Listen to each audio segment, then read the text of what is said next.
بسم اللہ الرحمن الرحیم۔ السلام علیکم ناظرین، میں ہوں آپ کا میزبان معاذ احمد اور حلاوت ایمان پروگرام کی اگلی نشست میں آپ سب احباب کو ایک مرتبہ پھر سے خوش آمدید کہتا ہوں۔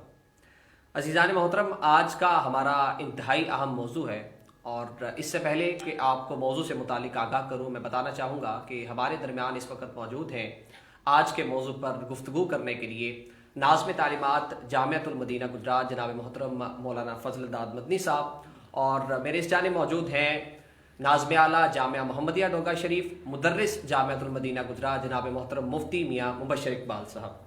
دونوں شخصیات آج کے موضوع پر گفتگو کریں گے، لیکن آج کا موضوع کیا ہے؟ آج کا موضوع ہے حضرت ابوبکر صدیق رضی اللہ تعالیٰ عنہ کی شان سے متعلق، جس کو ہم نے موضوع دیا ہے، نام دیا ہے شان صدیق اکبر رضی اللہ تعالیٰ عنہ۔ چونکہ حضرت ابوبکر صدیق رضی اللہ تعالیٰ عنہ کی یہ وصال کا مہینہ ہے، تو اس حوالے سے بھی ہمارا جو آج کا پروگرام ہے وہ ایک خاص اہمیت رکھتا ہے۔ اس کے علاوہ بات کی جائے حضرت ابوبکر صدیق رضی اللہ تعالیٰ عنہ کی شان سے متعلق، تو بہت سے احباب آگاہ ہوں گے، لیکن ہماری کوشش یہ ہوگی کہ ان کی شخصیت کے وہ پہلو جو آج تک عام عوام کے سامنے نہیں رکھے گئے وہ بھی بیان کیے جائیں، اور مزید ایسی چیزیں سے بھی آپ کو آگاہ کیا جائے جن سے آپ ابھی تک آگاہ نہیں ہیں۔ تو ہم آج کے اس پروگرام کا ہمیشہ کی طرح آغاز کریں گے تلاوت کلام پاک سے۔ تو میں ملتمس ہوں جناب محترم مفتی میاں مبشر اقبال صاحب سے کو مختصر سی تلاوت کلام پاک سے آج کی اس نشست کا باقاعدہ طور پر آغاز فرمائیں۔ جی میاں۔ اعوذ باللہ من الشیطان الرجیم، بسم اللہ الرحمن الرحیم۔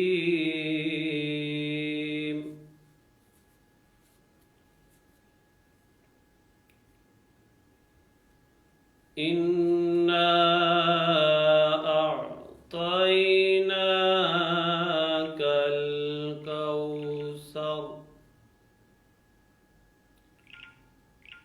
فصل لربک وانحر ان شانئک هو الابتر۔ آمنت باللہ صدق اللہ العظیم۔ جزاک اللہ، ماشاء اللہ جی۔ مفتی میاں مبشر اقبال صاحب تلاوت کلام پاک سے آج کے اس نشست کا آغاز کیا۔ اس سے پہلے کہ ہم آج کے اس موضوع پر گفتگو کا آغاز کریں تو میری درخواست آپ سب دوستوں کی یہ ہے کہ اس ویڈیو کو شیئر کر دیجئے۔ پہلے بھی میں یہ ذکر کر چکا ہوں کہ اس نشست کی، اس پروگرام کی یہ تقریباً چوتھی یا پانچویں قسط ہے، تو ہمارے جو ویورز ہیں ان کی تعداد کم ہوتی ہے، اور اس کی سب سے بڑی وجہ یہ ہوتی ہے کہ ہمارے دیکھنے والے دوست ویڈیو کو شیئر نہیں کرتے۔ تو کائنڈلی آپ سے درخواست یہ ہے کہ آپ ویڈیو کو شیئر کر دیجئے تاکہ زیادہ سے زیادہ لوگ ہمارے ساتھ جڑ سکیں، اور ہمارا جو اصل مقصد ہے کہ لوگوں تک پیغام پہنچانا اسلام کے دین کے مختلف موضوعات سے متعلق، وہ پورا ہو سکے۔ تو آج کا موضوع ایک دفعہ سے پھر دہراتا چلوں، شان صدیق اکبر۔ اس موضوع کا آغاز کریں گے۔ سب سے پہلے میرا سوال ہے جی، حضرت ابوبکر صدیق رضی اللہ تعالیٰ عنہ، قرآن مجید میں بھی ان کی شخصیت سے متعلق پہلو بیان کیے گئے، حدیث مبارکہ میں بھی مختلف موضوعات، مختلف شخصیت کے پہلو جو ہے بیان کیے گئے۔ سب سے پہلے میں یہ پوچھوں گا اپنے علماء سے کہ حضور یہ فرمائیے کہ قرآن پاک کی روشنی میں حضرت ابوبکر صدیق رضی اللہ تعالیٰ عنہ کی شان کیا ہے، ان کے کیا پہلو ہیں، اور کس طرح سے ان کی شخصیت کو بیان کیا گیا؟ مولانا فضل داد مدنی صاحب یا میاں مبشر اقبال صاحب اس حوالے سے ہمیں آگاہ کریں گے۔ اور متعدد آیات حضرت سیدنا صدیق اکبر رضی اللہ تعالی عنہ کے حق میں نازل فرمائی۔ بے شک۔ پہلی آیت قرآن مجید کی 24واں پارہ ہے۔ اللہ رب العزت ارشاد فرماتا ہے، والذی جاء بالصدق وصدق به اولئک هم المتقون۔ وہ ذات جو حق لے کے آئی اور وہ ذات جس نے اس حق کی تصدیق کی، اولئک هم المتقون، یہی پرہیزگار ہیں۔ بے شک۔ اب اس آیت کی تفسیر کے اندر مولا کائنات حضرت علی کرم اللہ وجہ الکریم فرماتے ہیں، والذی جاء بالحق محمد صلی اللہ علیہ وسلم، وصدق به ابو بکر۔ سبحان اللہ، کیا بات۔ حضرت علی کرم اللہ وجہ الکریم فرماتے ہیں کہ اس آیت مبارکہ کے اندر حق لے کے آنے والی جو ذات ہے وہ کریم آقا علیہ الصلوۃ والسلام کی ذات ہے، اور جس نے اس حق کی تصدیق کی وہ حضرت ابو بکر صدیق رضی اللہ تعالی عنہ۔ صحیح۔ ایک اور آیت مبارکہ کے اندر سورۃ توبہ کے اندر اللہ رب العزت ارشاد فرماتا ہے الا تنصروه فقد نصرہ اللہ اذ اخرجہ الذین کفروا ثانی اثنین اذ ہما فی الغار اذ یقول لصاحبہ لا تحزن ان اللہ معنا۔ الا تنصروه، اگر تم ان کی مدد نہیں کرتے تو تحقیق اللہ نے تو ان کی اس وقت مدد کی تھی جب کافروں نے شرارت کی تھی، سازش کی تھی۔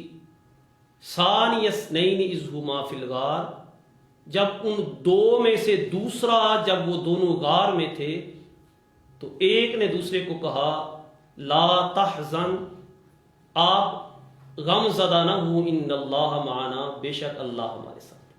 صحیح۔ اب اس آیت مبارکہ کی تفسیر کے اندر، تفسیر در منصور کے اندر، تفسیر مظہری کے اندر، اس کے علاوہ متعدد جو تفاسیر ہیں ان کے اندر یہ موجود ہے کہ یہ واقعہ حضرت مصطفیٰ علیہ الصلوۃ والسلام کی ہجرت کا واقعہ ہے۔ صحیح۔ جب نبی علیہ الصلوۃ والسلام کے ساتھ حضرت سیدنا صدیق اکبر رضی اللہ تعالی عنہ ہجرت فرما کے جا رہے تھے تو غار سور کے اندر جو معاملات تھے، جو واقعات پیش ہوئے، صحیح، یہ آیت کریمہ اس سے متعلق ہے۔ ایک اور آیت مبارکہ کے اندر اللہ رب العزت ارشاد فرماتا ہے، سورۃ الرحمن ہے، وَلِمَنْ خَافَ مَقَامَ رَبِّهِ جَنَّتَانِ۔ اب یہ تفسیر قرطبی کے اندر یہ موجود ہے، اس کے علاوہ بھی تفسیروں کے اندر یہ موجود ہے کہ اس کا ترجمہ یہ ہے کہ جو اپنے رب کے ہاں کھڑا ہونے سے ڈر گیا اسے رب 2 جنتیں عطا فرمائے گا۔ صحیح۔ اور یہ آیت مبارکہ بھی حضرت سیدنا صدیق اکبر رضی اللہ تعالی عنہ کے حق میں نازل ہوئی۔ ایک اور آیت مبارکہ کے اندر اللہ رب العزت نے ارشاد فرمایا، سورہ نور ہے، وَلَا يَأْتَلِ أُولُو الْفَضْلِ مِنْكُمْ وَالسَّعَةِ أَنْ يُؤْتُوا أُولِي الْقُرْبَى وَالْمَسَاكِينَ وَالْمُهَاجِرِينَ فِي سَبِيلِ اللَّهِ وَلْيَعْفُوا وَلْيَصْفَحُوا أَلَا تُحِبُّونَ أَنْ يَغْفِرَ اللَّهُ لَكُمْ، کہ جو فضل والا بندہ ہے، جو وسعت والا ہے، گنجائش والا ہے، اس کے لیے یہ نہیں ہے کہ وہ قسم اٹھا لے کہ میں اپنے قریبی رشتہ داروں کو، میں مساکین کو، میں جہاد کرنے والوں کو یہ خرچ نہیں دوں گا، مال نہیں دوں گا۔ اب اس آیت مبارکہ کی تفسیر کے اندر بھی مفسرین بیان کرتے ہیں یہ آیت مبارکہ بھی حضرت سیدنا صدیق اکبر رضی اللہ تعالی عنہ کے حق میں نازل ہوئی۔ اچھا۔ ایک اور آیت کریمہ کے اندر اللہ رب العزت ارشاد فرماتا ہے وَاتَّبِعْ سَبِيلَ مَنْ أَنَابَ إِلَيْهِ۔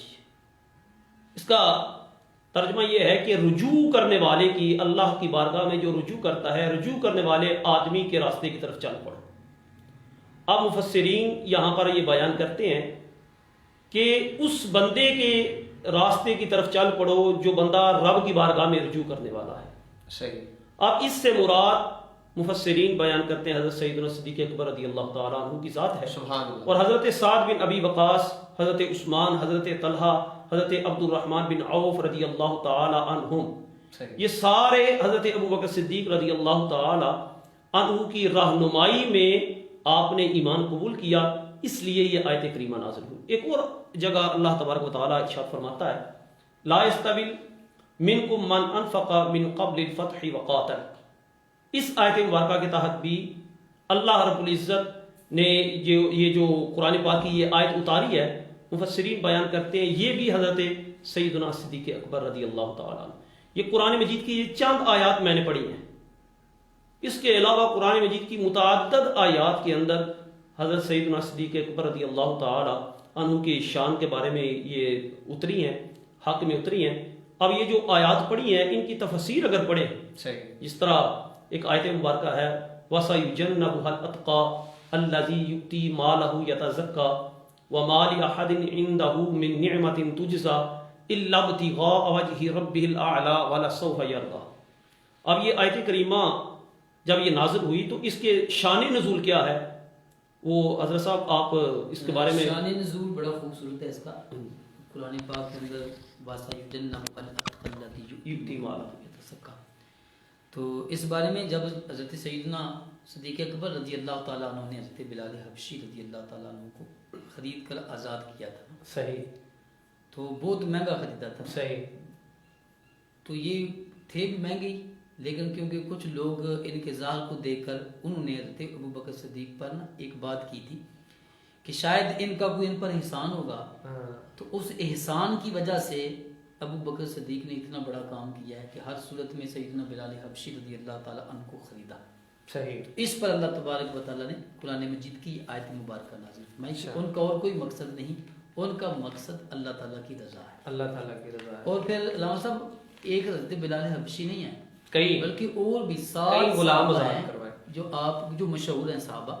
ان میں سے 7 ایسے ہیں کہ جن کو سیدنا صدیق اکبر رضی اللہ تعالیٰ عنہ نے خرید کر آزاد کیا. اور پھر خوبصورت بات یہ کہ جب حضرت بلال حبشی کو آزاد کروایا تو پھر رسول پاک صلی اللہ علیہ وسلم نے فرمایا کہ ابو بکر مجھے بھی اس سودے میں شامل کر لیں. آپ نے عرض کی یا رسول اللہ میں اور بلال آپ کے ہی تو ہیں, میرا تو سب کچھ آپ کا ہے نا. حضرت صدیق اکبر رضی اللہ تعالیٰ عنہ کی خصوصیت یہ ہے کہ آپ کو رسول پاک سے جو عشق اور محبت کا ایک خاص تعلق تھا نا وہ تمام صحابہ سے بڑھ کر سبقت لے جاتے. اب اس کا مطلب یہ کہ سننے والا یہ سمجھے کہ شاید یہ کوئی اور بات کرنا چاہ رہے, نہیں, مطلب یہ نہیں ہے. ہر شخص کی ایک فضیلت و فضیلت ہے نا. تو سیدنا صدیق اکبر رضی اللہ تعالیٰ عنہ کا جو عشق کا مقام ہے نا, آپ کی جو شہرت ہے, اس میں جو خاص پہلو ہے نا وہ نبی پاک علیہ السلام کا عشق اور محبت. دیکھیے یہی عشق اور محبت تھا حضور جی جی کہ غار ثور کے اندر وہ غار ثور جہاں پر چڑھنے کے لیے نا جی جی ایک بندہ جناب ہٹا کٹا چڑھے بھی وہاں پہ جائے بھی تو سمجھ لے کہ بندہ خود بذات خود جائے نا, جی جی تو بندہ کہتا ہے یار کیسے وہ, تو نبی علیہ السلام کو اپنے کندھے پر اٹھا کر وہ غار ثور پہ لے کے گئے تھے. بالکل ایسے ہی. اور وہاں واقعہ کیا تھا وہ سانپ والا آپ نے سنا ہی ہوگا. بالکل ایسے ہی. اور پھر قرآن مجید کے اندر یہ جو آیت ہے نا یا ایتھا النفس المطمئنہ ارجعی الی ربک راضیۃ مرضیہ, میں نے جب یہ آیت نازل ہوئی نا, اے نفس مطمئنہ اپنے رب کی طرف لوٹ اس حال میں کہ تو رب سے راضی ہے اور رب تجھ سے راضی ہے. تو سیدنا صدیق اکبر رضی اللہ تعالیٰ عنہ نے عرض کی یا رسول اللہ کتنا خوش نصیب ہے وہ. آقا کریم علیہ السلام نے فرمایا ابو بکر مجھے یقین ہے کہ آپ کو بھی فرشتہ یہی کہے گا, آپ کو بھی یہی کہے گا کہ آپ کا رب آپ سے راضی اور آپ رب سے راضی. اصل میں یہاں جو قابل توجہ بات ہے نا علامہ صاحب مفتی صاحب وہ یہ ہے کہ حضرت سیدنا صدیق اکبر رضی اللہ تعالیٰ عنہ کی رفت, ابھی انشاءاللہ حدیث والا سلسلہ بھی شروع ہوگا. صحیح. قرآن مجید کی چند ایک آیتیں بیان کی ہیں مفتی صاحب نے, ہاں جی, ورنہ درجنوں آیات طیبات آپ کی شان میں ہیں. اچھا, تو اب آپ خود سوچیں کہ جس ہستی کی شان میں اور جس کی صحابیت قطعی ہو, بے شک کوئی انکار کی گنجائش بھی نہ ہو, ہاں. بلکہ مفتی احمد یار خان نعیمی رحمۃ اللہ علیہ کے بزرگ کا قول بھی نقل کیا ہے یہاں کہ آپ کی صحابیت قطعی ہے اور جو آپ کی صحابیت کا منکر ہوگا وہ مسلمان نہیں رہے گا. صحیح. جس ہستی کی اتنی فضیلت, اتنی شان, اتنا مقام کہ قرآن ان کی شان میں نازل ہو, اب اس ہستی کے بارے میں انسان کا یہ گمان کہ یہ خیال کہ معاذ اللہ آپ جو ہیں وہ متقی نہیں تھے, حالانکہ ان کے اتقا قرآن مجید کی اتقا قرآن مجید میں سب سے بڑا متقی سیدنا صدیق اکبر کو فرمایا. یا یہ کوئی بندہ سوچے کہ آپ نے معاذ اللہ اس دنیا میں اپنے زمانے خلافت میں عدل نہیں کیا, انصاف نہیں کیا, یا کوئی اور کام کیا, بڑی زیادتی والی بات, بہت بڑا ظلم ہے. قرآن پاک جن کی شان بیان کرے اور رسول پاک علیہ السلام سے جنہوں نے ڈائریکٹ تربیت حاصل کی اور بالکل ابتدائی جو مسلمان تھے ان میں سر فہرست ہیں, اور اس کے ابتدائی اس لیے کہہ رہا سر فہرست ہیں. اور اس کے بعد دیکھیے ان کی وجہ سے کتنے لوگوں نے اسلام, بڑی شخصیت, ان کی شخصیت کے پہلو دیکھ کے, ان کا عدل دیکھ کے, ان کا انصاف دیکھ کے حضرت عمر رضی اللہ تعالیٰ عنہ, حضرت عثمان, مطلب ان لوگوں نے ہاں جی ان سے انسپائر ہوئے اور پھر اسلام میں شامل ہوئے, اور ان کی بڑی خدمات ہے اس حوالے سے یقیناً. جی اور پھر جن کی تربیت ڈائریکٹلی نبی پاک علیہ السلام نے فرمائی ہے, تو معاذ اللہ یہ سوچنا بہت بڑا جرم میں سمجھتا ہوں کہ جن کی تربیت رسول پاک نے فرمائی اور ان کو دیکھ کر لوگ جو ہے وہ مسلمان ہوئے. اب ان کے بارے میں اگر کوئی یہ گمان کرے تو یہ اعتراض تو ڈائریکٹلی نبی پاک صلی اللہ علیہ وسلم پر. دیکھیے نا علامہ صاحب, ہمارا آج کا جو موضوع ہے شان صدیق اکبر, اس کا اصل مقصد تو یہ ہے نا کہ شان بیان تو پہلے بھی کی گئی ہے, ہمارا زیادہ فوکس اس چیز پہ ہوگا کہ ہمارے ناظرین ان کی شان سن کے اپنی زندگی کو ان کی زندگی کے مطابق گزارنے کی کوشش کریں. اور دوسری بات، اہم بات یہ ہے کہ ان کی شان سن کے وہ عناصر جو پاکستان یا دوسرے ممالک میں ان کی شان میں معاملات اس طرح کے کرتے ہیں، ان کا نام نہیں ہم لیں گے، لیکن پھر بھی معاملات اس طرح کے اس سال کافی سامنے آئے ہیں. تو یہ شان سن کے آپ نے ایک دفعہ سوچنا ہے کہ درست کون ہے اور ویریفائی کرنا ہے، اس کی تحقیق کرنی ہے کہ ایک طرف صدیق اکبر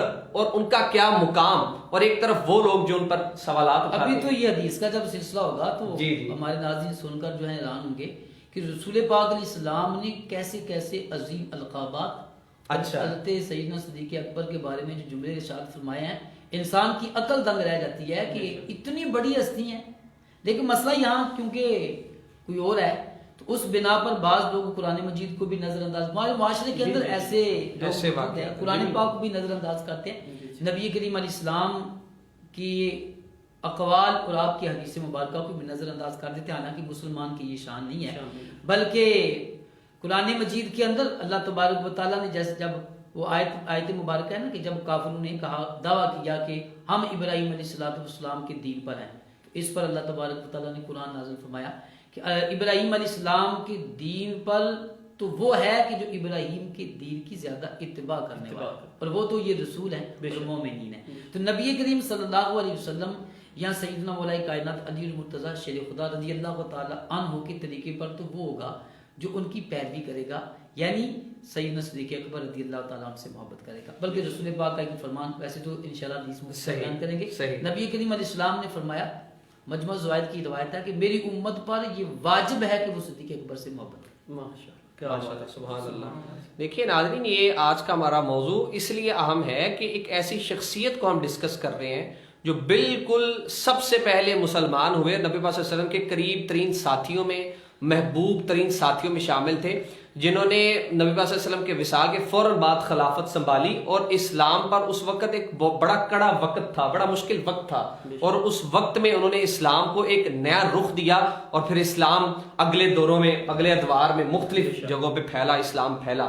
تو حدیث مبارکہ کی طرف آتے ہیں. جی مفتی میاں مشرق بال صاحب، قرآن مجید میں تو حضرت سیدنا صدیق اکبر رضی اللہ تعالیٰ عنہ کی شان ہم نے سنی، ہمارے ناظرین نے بھی سنی. آپ یہ بیان فرمائیے کہ احادیث میں بھی بہت زیادہ وسعت ہے ان کی شان میں. آج آپ ہمارے ناظرین کو ان کی شان کے حوالے سے احادیث میں سے کن احادیث سے آگاہ کریں گے جو ان کی شان میں اتری، ان کی شان میں نبی صلی اللہ علیہ وسلم نے بیان فرمائی، یا جو آپ ہمیں فرمائیں؟ یہ مسلم شریف کی روایت ہے. صحیح.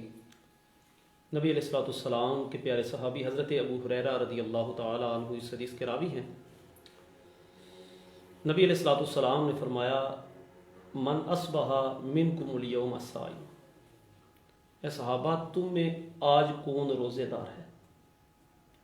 قال ابو بکر انا، حضرت ابو بکر صدیق رضی اللہ تعالی عنہ نے بارگاہ نبوت میں عرض کیا، یا رسول اللہ میں ہوں.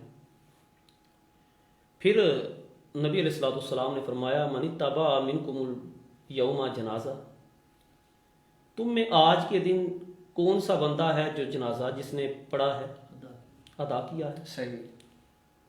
قال ابو بکر انا، حضرت ابو بکر صدیق رضی اللہ تعالی عنہ نے پھر عرض کی، یا رسول اللہ میں جنازہ پڑھ کے آیا ہوں. پھر نبی علیہ السلام نے فرمایا، من اطعم منکم اليوم مسکینا، تم میں سے کون ہے جس نے آج کسی مسکین کو کھانا کھلایا؟ سبحان اللہ. قال ابو بکر انا، حضرت ابو بکر صدیق رضی اللہ تعالی عنہ نے پھر بارگاہ نبوت میں عرض کی، یا رسول اللہ میں. سبحان اللہ، سبحان اللہ. نبی علیہ السلام کی بارگاہ میں جب ابو بکر صدیق رضی اللہ تعالیٰ عنہ یہ عرض کر رہے تھے تو پھر نبی علیہ السلام نے فرمایا، من عاد منکم اليوم مریضا، آج کون بندہ تم میں ہے جس نے کسی مریض کی عادت کی ہے؟ قال ابو بکر انا، پھر حضرت ابو بکر صدیق رضی اللہ تعالیٰ عنہ نے نبی علیہ السلام کی بارگاہ میں عرض کی، یا رسول اللہ میں نے آج ایک مریض کی عادت کر کے آیا ہوں. صحیح. نبی علیہ السلام کا یہ فرمان، یہ جملہ سننے والا حضور. صحیح. نبی علیہ السلام کا مجتمعنا فی امرئ الا دخل الجنہ. واہ کیا بات. سبحان اللہ. نبی علیہ السلام ہے کسی بندے میں یہ باتیں جمع نہیں ہو سکتی مگر اللہ تعالیٰ اسے جنت میں داخل فرمائے گا. سبحان اللہ. بتا دیا اے ابو بکر تو نے آج یہ 4 کام کیے ہیں، یہ 4 کام جس میں جمع ہو جائیں اللہ اسے جنتی بنا دیتا ہے. اے ابو بکر تو جنتی ہے. بالکل ایسے. اور ساتھ ہی ساتھ یہ بھی فرما دیا اگر میں اس حدیث کے متعلق اپنی رائے رکھوں تو تیرے علاوہ، دیکھیے نا یہی فرمایا نا نبی صلی اللہ علیہ وسلم نے کہ اللہ تعالیٰ نے یہ ساری چیزیں کسی اور میں جمع نہیں کی مگر جنت میں داخل. یعنی کہ یہ 4 چیزیں جو بھی کرتا ہے نا یہ جنت کا بھی بتا جنت میں دیا داخل ہو جائے گا. یہ 4 چیزیں. اب ایک دن کے اندر 4 کام حضرت ابوبکر صدیق رضی اللہ تعالیٰ اور جنت کی بشارت بھی مل گئی. ایک اور روایت ہے، یہ مشکات المصابی کے اندر بھی یہ روایت موجود ہے، صحیح، مسند احمد کے اندر بھی یہ روایت موجود ہے. اس کے راوی بھی حضرت ابو ہریرہ رضی اللہ تعالیٰ عنہ ہیں. وہ روایت کرتے ہیں کہ نبی علیہ الصلوۃ والسلام نے فرمایا لکل اہل عمل، ہر عمل والے کے لیے اس کے عمل کے مطابق جنتی دروازوں سے اس کو گزارا جائے گا. صحیح. اور ایک روایت کے آگے یہ کلمات ہیں جیسے رمضان میں روزہ رکھنے ہاں، باب الریان سے جائے، باب الریان سے، یقال لہ الریان، باب یدعون، فرمایا کہ ایسے دروازے سے بلایا جائے گا. ایک بندہ روزے دار ہے تو اس کو باب الریان یعنی روزے والے دروازے سے بلایا جائے گا. تو حضرت ابوبکر صدیق رضی اللہ تعالیٰ عنہ نے بارگاہ نبوت میں عرض کیا حل احد یدعا من تلک الابواب کلھا، یا رسول اللہ کوئی بندہ ایسا بھی ہوگا جس کو سارے دروازوں سے بلایا جائے گا؟ نبی علیہ الصلوۃ والسلام نے فرمایا نعم، ہاں. آگے فرمایا انا ارجو ان تکون منہم. واہ کیا یہ ارجو ویسے اس کا مطلب ہے امید، اچھا، لیکن جب یہ اللہ اور اس کے رسول کے کلام میں آئے تو اس کا معنی یقین ہوتا ہے. اچھا. فرمایا اے ابو بکر یقین سے میں کہتا ہوں تو انہی میں سے ہے. سبحان اللہ. یعنی ابو بکر کو 8 دروازوں سے بلایا جائے. صحیح. یہ دوسری روایت ہوگی. ایک اور روایت ہے، اچھا، یہ المستدرک کے اندر یہ روایت موجود ہے. نبی علیہ الصلوۃ والسلام کا فرمان ہے من سرہ ان ینظر الی عتیق من النار فلینظر ابا بکر. یہ ناظرین سامعین جو سن رہے ہیں، جی یہ نبی علیہ الصلوۃ والسلام کے فرامین کو سن کے، ایک تو نبی علیہ السلام کا فرامین ہے، وہ دوسرا حضرت سیدنا صدیق اکبر رضی اللہ تعالیٰ عنہ کی شان ہے. نبی علیہ الصلوۃ والسلام نے فرمایا من سرہ، جو بندہ پسند کرتا ہے، خوش ہوتا ہے کہ وہ کسی جہنم سے آزاد بندے کو دیکھے، فَلْيَنْظُرْ ابا بکر، تو وہ حضرت ابو بکر صدیق رضی اللہ تعالیٰ عنہ. سبحان اللہ. ایک اور روایت، یہ شعب الایمان کے اندر یہ روایت موجود ہے. حضرت عمر فاروق رضی اللہ تعالیٰ عنہ بیان کرتے ہیں. بڑے حضرت عمر فاروق رضی اللہ تعالیٰ عنہ وہ ہیں کہ جنہوں نے ایک غزوے میں جب نبی علیہ الصلوۃ والسلام نے مال مانگا تھا، جی جی، کہا کہ سارے صحابہ یہ غزوے میں امداد کے لیے اپنا اپنا مال لے کے آؤ. تو حضرت عمر فاروق رضی اللہ تعالیٰ عنہ کہتے ہیں کہ میرے دل کے اندر نا خیال آیا، صحیح، یہ خیال آیا آج میں نا ابو بکر صدیق سے بڑھ جاؤں گا، آگے نکل جاؤں گا، مال میں زیادہ دوں گا. اب حضرت ابو بکر صدیق رضی اللہ تعالیٰ عنہ بھی بارگاہ نبوت میں حاضر ہوئے، حضرت عمر فاروق بھی. حضرت عمر فاروق رضی اللہ تعالیٰ عنہ نے اپنا آدھا مال بارگاہ نبوت میں حاضر کر دیا. اچھا. اب دل کے اندر یہ خیال تھا. صدیق اکبر آئے تو صدیق اکبر رضی اللہ تعالیٰ عنہ نے اپنے سارے گھر کا مال دیا. سبحان اللہ. اب صدیق اکبر رضی اللہ تعالیٰ عنہ سے جب پوچھا گیا، یہ مختلف روایات ہیں، آگے پھر ایک الگ بحث ہے. صحیح. پوچھا گیا کہ اے صدیق آپ گھر میں کیا رکھ کے آئے ہیں؟ اچھا. گھر والوں کے لیے کیا چھوڑ کے آئے ہیں؟ صحیح. یہ تو مختلف روایات کے اندر یہ بھی آتا ہے کہ آپ نے ٹاٹ کا لباس پہنا ہوا تھا. تو انہوں نے کہا اب قیت لہم اللہ و رسولہ، میں گھر والوں کے لیے اللہ اور اس کے رسول کو چھوڑ کے آیا. اور حضرت عمر فاروق رضی اللہ تعالیٰ عنہ کیا بیان کرتے ہیں؟ اچھا. وہ کہتے ہیں واللہ، اللہ کی قسم، انی لا اسبقہ، کہتے ہیں میں نے کبھی اس کے بعد الا شیئن ابدا، کبھی ان سے سبقت کا سوچا بھی نہیں. وہ حضرت عمر فاروق رضی اللہ تعالیٰ عنہ روایت کر رہے ہیں. اچھا. جو میں پیچھے بات کر رہا تھا، اچھا، وہ روایت کرتے ہیں. وہ کہتے ہیں لو وزنا ایمان ابی بکر، واہ واہ سبحان اللہ. لو وزن ایمان ابی بکر رضی اللہ بی ایمانی اہل الارض لرجح بہم، کہتے ہیں ایک طرف حضرت ابو بکر صدیق رضی اللہ تعالی عنہ کے ایمان کو رکھا جائے، ایک طرف پوری زمین کے ایمان، زمین والوں کے ایمان کو رکھا جائے، تو پھر ان سب سے جس کو ترجیح حاصل ہوگی وہ حضرت ابو بکر صدیق رضی اللہ تعالی عنہ، پلڑا بھاری ہو جائے گا۔ پلڑا بھاری۔ یہ کتنے یہ روایات جو ابھی سنی ہیں جن کے اندر میرے نبی علیہ الصلوۃ والسلام نے احادیث کے ذریعے یہ بیان کیا کہ حضرت ابو بکر صدیق کا مقام، شان کیا ہے، اور یہ عتیق، یہ حضرت ابو بکر صدیق رضی اللہ تعالی عنہ کا نام مبارک اور لقب مبارک عتیق بھی ہے، اور عتیق کا معنی اسی وجہ سے پڑا کہ اس کا مطلب یہ ہے کہ جہنم سے آزادی۔ میرے نبی علیہ الصلوۃ والسلام نے فرمایا جس نے جہنم سے آزاد والے بندے کسی کو دیکھنا ہو وہ ابو بکر کو دیکھ لے، تو گویا کہ اس نے جہنم سے آزاد شدہ بندہ دیکھ لیا۔ بالکل ایسے ہی۔ اور یہ حضرت ابو بکر صدیق رضی اللہ تعالیٰ عنہ، یہ ابو بکر آپ کا نام نہیں تھا، اچھا یہ کنیت ہے، اچھا اچھا، آپ کا نام مبارک ہے عبداللہ، ہاں ہاں ہاں، عبداللہ بن عثمان، صحیح، یہ آپ کا نام مبارک ہے، اچھا اچھا، اور کنیت آپ کی ابو بکر ہے۔ اور بکر کا معنی لغت کے اندر اگر دیکھیں نا تو بکر کا معنی ہی یہ ہے کہ اول، اچھا، پہلا۔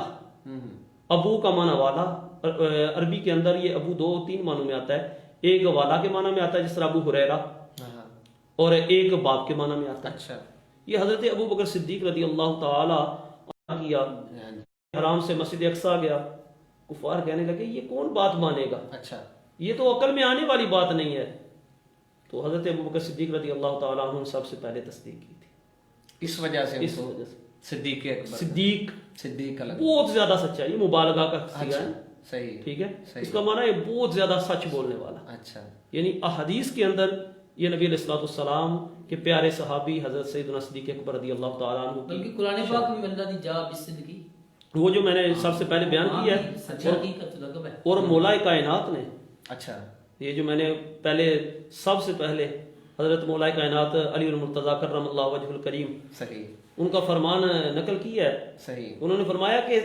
سچ کو لے کے آنے والے نبی کی ذات ہے، اچھا، اور اس سچ کی تصدیق کرنے والے حضرت ابو بکر صدیق رضی اللہ۔ ایک اور جی چیز سامنے آ گئی، کچھ باتیں ایسی ہیں جو نبی کریم صلی اللہ علیہ وسلم نے صرف حضرت ابو بکر صدیق رضی اللہ تعالیٰ عنہ کے بارے میں فرمائی۔ جی، ایک روایت میں نے پڑھی ہے کہ نبی پاک علیہ السلام نے حضرت علی المرتضیٰ شیر خدا رضی اللہ تعالیٰ عنہ کو فرمایا یا ابو الحسن، یہ حضرت علی المرتضیٰ رضی اللہ تعالیٰ کی کنیت ہے، صحیح، ابو الحسن، ٹھیک ہے، آپ نے فرمایا کہ ابو بکر کا میرے نزدیک وہی مقام ہے جو میرا مقام رب کی بارگاہ میں ہے، صحیح، سبحان اللہ، یعنی اللہ تعالیٰ نے ان کو وہ فضیلت۔ اور ایک حدیث اور بھی امام سیوطی رحمۃ اللہ علیہ نے لکھی کہ نبی کریم صلی اللہ علیہ وسلم نے فرمایا جب مجھے آسمان کی سیر کرائی گئی نا تو جس آسمان سے میں گزرتا تھا تو میرے نام کے بعد ابو بکر کا نام لکھا ہوتا تھا، سبحان اللہ، یعنی جب کیا میں جہاں سے بھی میرا گزر ہوا میں نے آسمانوں کی سیر کی تو ہر جگہ میرے نام کے ساتھ سیدنا صدیق اکبر رضی اللہ اتنا قریب تعلق، اتنا قریب تعلق تھا۔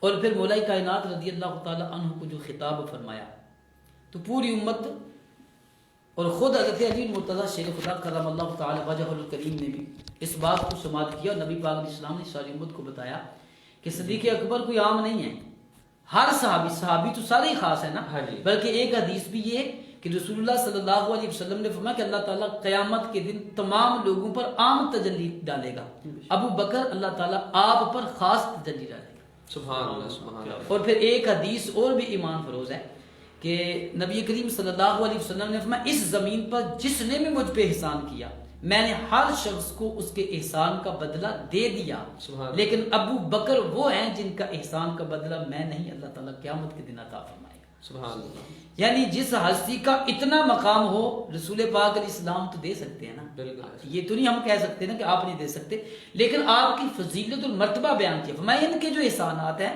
ایسے احسانات کہ میرا دل چاہتا ہے کہ ان کے احسانات کا بدلہ ان کو اللہ تبارک و تعالیٰ عطا فرمائے۔ تو جس عظیم ہستی کا یہ مقام کہ سرکار کے نام کے ساتھ ان کا نام ہر شخص سے بڑھ کر، اور ایک حدیث میں سرکار نے فرمایا کسی کو بھی ابو بکر سے زیادہ فضیلت نہ دو، اچھا، نبی پاک علیہ السلام کا فرمان ہے، فرمایا کہ ابو بکر سے بڑھ کر کسی کو بھی فضیلت نہ دو، کیونکہ ابو بکر تو وہ ہے کہ جب کوئی بھی میرے ساتھ نہیں چلنے والا تھا، ابو بکر نے سب کچھ میرے قدموں پہ نثار کیا، بالکل اپنی جان، اپنا تن من مال سب کچھ قربان کیا ہے۔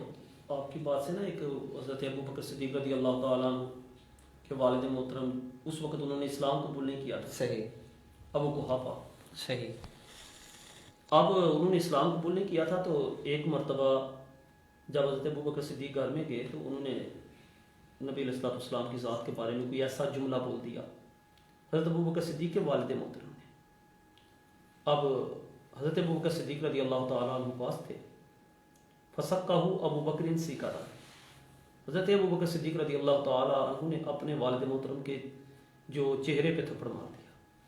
اچھا، بارگاہ نبوت میں حاضر ہوئے تو نبی علیہ السلام کی بارگاہ میں یہ قصہ بیان کیا۔ نبی علیہ السلام نے فرمایا، اے ابو بکر تجھے علم نہیں تھا کہ تیرا والد ہے؟ تو حضرت ابو بکر صدیق رضی اللہ تعالیٰ عنہ نے فرمایا، واللہ، اللہ کی قسم، اگر میرے پاس لو کان السیف منی قریبا لقتلتہ، اگر میرے قریب میرے پاس تلوار ہوتی نا، صحیح، تو میں تلوار پکڑ کے نا اپنے والد کا سر تن سے جدا کر دیتا۔ بالکل۔ اب یہ دیکھیں، یہ جملہ، یہ نبی علیہ الصلوۃ والسلام کی محبت اور عشق، بالکل ایسے، جس طرح حضرت علامہ صاحب نے بیان کیا کہ سب سے اہم چیز جو حضرت ابو بکر صدیق رضی اللہ تعالیٰ عنہ کو نبی علیہ السلام سے قرب تھا، وہ عشق تھا، بالکل وہ محبت تھی، محبت تھی۔ اور دیکھیے علامہ صاحب، میں یہاں پر بیان کرنا چاہوں گا ہمارے ناظرین، یہ آسان کام نہیں ہے۔ دیکھیے آج ہم الحمدللہ مسلمان پیدا ہوتے ہیں، ہمیں شروع دن سے سکھایا جاتا ہے اسلام کیا ہے، نبی کریم صلی اللہ تعالیٰ علیہ وآلہ وسلم کی ذات کیا ہے، لیکن اس دور کو ذرا اپنے ذہنوں میں امیجن کر کے دیکھیے کہ صدیوں سے بت پرستی جاری ہے۔ اس بت پرستی کے دوران اللہ کا ایک پیغمبر آتا ہے اور وہ پیغام دیتا ہے کہ یہ اسلام ہے، ایک اللہ ہے، اس پہ ایمان لانا ہے اور میں اس کا آخری پیغمبر ہوں۔ اور وہاں پہ ایک ایسا شخص سیدنا صدیق اکبر وہ اٹھتے ہیں، ایمان لے آتے ہیں اور عشق میں اس انتہا کو پہنچ جاتے ہیں کہ جیسے علامہ صاحب نے فرمایا کہ نبی صلی اللہ علیہ وسلم کے خلاف کی گئی بات اپنے باپ کے منہ سے بھی نکلی تو برداشت نہ کی، تھپڑ لگا دیا۔ یا آپ یہ سوچ نہیں سکتے، آج اگر ہمیں عشق اور محبت ہے تو اس میں یہ پہلو ضرور زیر نظر رکھیے کہ ہم مسلمان پیدا ہوئے ہیں، ہمارے ارد گرد مسلمان ہیں، وہاں ارد گرد کوئی نہیں تھا، باپ بت پرستی پہ ہے، چچا زاد بھائی، سارے چچا ماموں، سارے رشتہ دار، اور وہاں پہ تو آپ کو پتہ ہے قبیلوں کا آپس میں تعلق ایسا ہوتا تھا کہ قبیلے نے جو بات کر دی تو ہر شخص نے اس پر عمل کرنا ہے۔ اور اس دور میں حضرت سیدنا صدیق اکبر کے عشق کی اس طرح کی انتہا یہ آج آپ امیجن نہیں کر سکتے۔ اس دور میں اگر آپ ہوتے تو شاید یہ معاملات آپ نہ سوچ سکتے، لیکن اب یہ یقیناً بہت بڑی بات ہے۔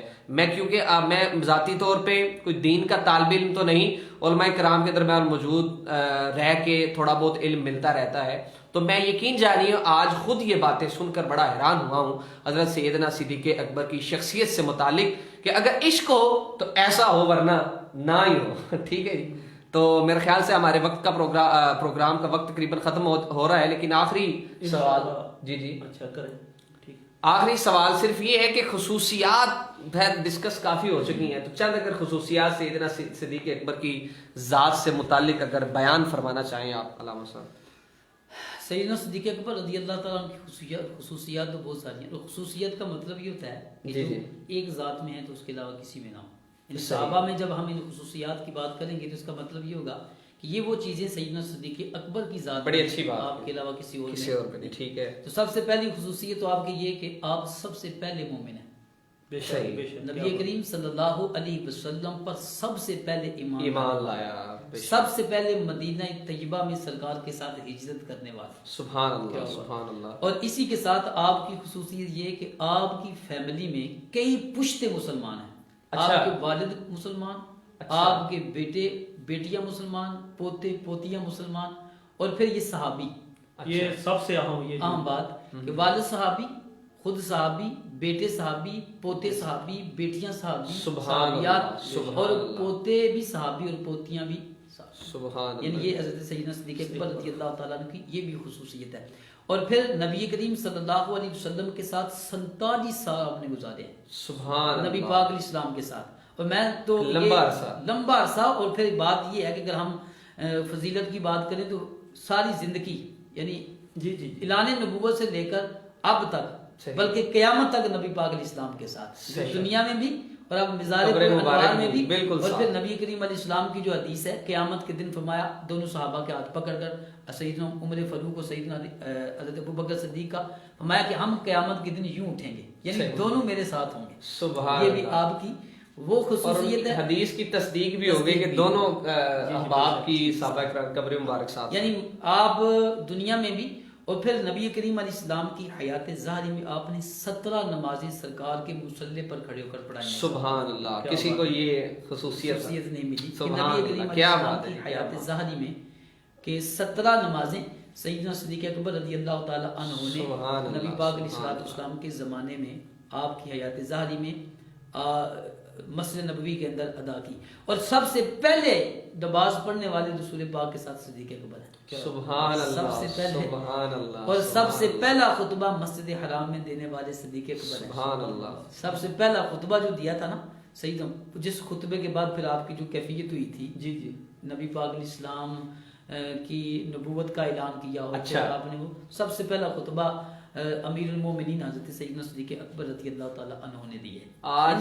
بالکل، یعنی یہ وہ چیزیں ہیں کہ جو آپ کے ساتھ خاص ہیں، اور یہ یقین جانیے ہمارے ناظرین تو چلے شاید کسی کو علم ہو، ذاتی طور پہ مجھے ان چیزوں کا پہلی دفعہ علم ہو رہا ہے، اور میرے جذبات آپ نہیں سوچ سکتے کہ کتنا اچھا لگ رہا ہے کہ ہمارے ہیروز کہہ لیجیے، یہ ہمارے ہیروز ہیں اصل میں، جنہوں نے اسلام کو ایک بنیاد فراہم کی ہے، اور اس دور میں فراہم کی ہے جہاں پہ یہ سوچنا بھی ایک بہت بڑی بات ہوتی ہے۔ دیکھیے آج کے دور میں بھی حق بات کہنا بڑا مشکل ہے، چلے حق بات تو چھوڑ دیجیے، کوئی غریب آدمی ہے، کسی پر ظلم ہوا ہے تو ہمارے لوگ اس کے ساتھ کھڑے نہیں ہوتے، ہمارے تعلقات رکاوٹ بن جاتے ہیں، کسی کا پریشر رکاوٹ بن جاتا ہے، تو علل اعلان نبی کریم صلی اللہ تعالیٰ علیہ وآلہ وسلم کی نبوت کا بھرے مجمع میں اعلان کرنا اور لوگوں کو کہنا لوگوں یہ نبی ہیں اللہ کے، اور انہوں نے پیغام دیا کہ اللہ تعالیٰ ایک ہے، اور جہاں پہ ڈر یہ ہو کہ سر بھی قلم ہو سکتا ہے، اور یقیناً اس کے بعد مسلمانوں کے ساتھ کفار نے بڑے ظلم بھی کیے،